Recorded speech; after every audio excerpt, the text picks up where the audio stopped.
because I never taught this before. It's the first time I'm talking about lease option and asset control. So it's the first time I'm talking about this advanced strategy to control assets you don't own and make money from it. So have you heard of lease option and asset control? So what is lease option?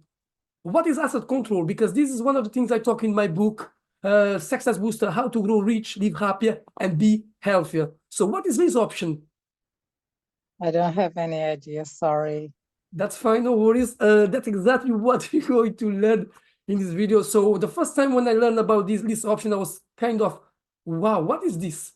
Because when I signed up for a property training in 2014, December 2014, I was new in the UK. I learned about this and they tried to sign me up for an advanced training, which was £2,000. I said, oh my God, what is this?